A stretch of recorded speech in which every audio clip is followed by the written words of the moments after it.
Comment détecter le risque de départ d'un collaborateur? Vous avez peut-être déjà eu le coup dans votre entreprise d'un collaborateur, vous ne l'aviez pas vu venir et il vous claque entre les doigts d'un coup.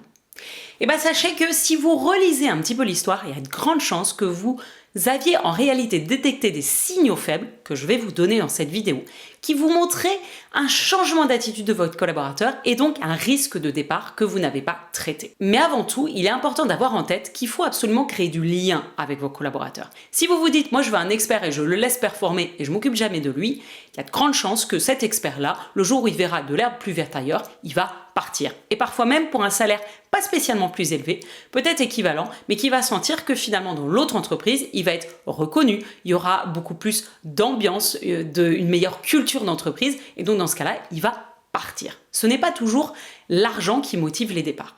Par contre, vous pouvez avoir un collaborateur à qui on propose beaucoup plus cher ailleurs, mais si avec ce collaborateur-là, vous avez un bon lien et qu'il est bien chez vous, il y a de grandes chances qu'ils viennent vers vous et qu'ils vous disent « voilà, on me propose ça, ça veut dire que je vaux plus cher sur le marché. Est-ce qu'on peut négocier un petit peu pour augmenter mon salaire parce que visiblement, je vaux plus que ce que tu me paies ?»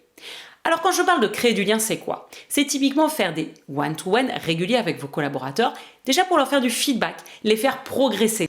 Également, lors de ces rendez-vous, vous pouvez aussi sonder comment il se sent dans l'entreprise, quelles sont ses aspirations. Bref, vous lui donnez la parole pour comprendre là où il en est et ça vous donne des indications pour savoir si il est sur le point de partir ou non. Après avoir dit cela, en dehors de ces moments de one-to-one, vous avez aussi un certain nombre de signes que vous pouvez détecter, des changements d'attitude, des micro-changements qui vous font un faisceau d'indices pour vous dire tiens, il y a peut-être un risque. Et s'il y a un risque, votre réaction tout de suite, c'est d'aller échanger avec vos collaborateurs, à nouveau en one-to-one pour comprendre ce qui se passe. Tiens, j'ai remarqué que. Est-ce que tu peux m'expliquer ce qui se passe? Pourquoi il y a ce changement d'attitude? Est-ce que tu te sens mal dans l'entreprise, etc. Bref, vous nouez le dialogue. Alors ces signaux, c'est quoi? Ça peut être déjà un désengagement. Lors des réunions, il est moins présent, il est moins proactif, il propose moins de solutions, il est moins présent pour ses coéquipiers.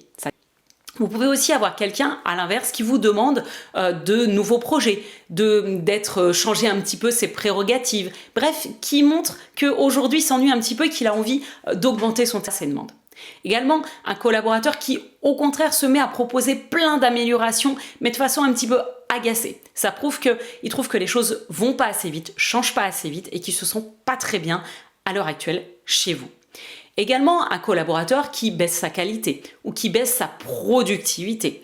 Ça montre du désengagement et donc évidemment un risque de départ. Également un collaborateur qui montre de l'indifférence, voire fait du sarcasme, des petites blagues en des réunions, c'est quelqu'un qui est en train de s'agacer et donc c'est quelqu'un qui peut être sur le banc du départ. Et enfin, un collaborateur qui réactive ses réseaux. Vous le voyez un peu plus présent sur LinkedIn ou il commence à vous raconter qu'il a été dans tel ou tel événement réseau. Ça peut prouver qu'il est en train de regarder un petit peu qu'est-ce qui se passe ailleurs et donc ça peut montrer qu'il est en train de se poser les questions, peut-être même inconsciemment, pour potentiellement aller voir ailleurs. Donc je vous encourage, quand vous détectez ce type de changement d'attitude, vraiment à aller dialoguer avec votre collaborateur. Ne pensez pas à sa place, ne lui mettez pas une petite graine, il n'est peut-être pas encore arrivé à « je vais partir de l'entreprise », donc on n'est pas en train de mettre une graine dans sa tête, au contraire, on va mettre des faits, tiens, j'ai remarqué que, est-ce qu'on peut en discuter?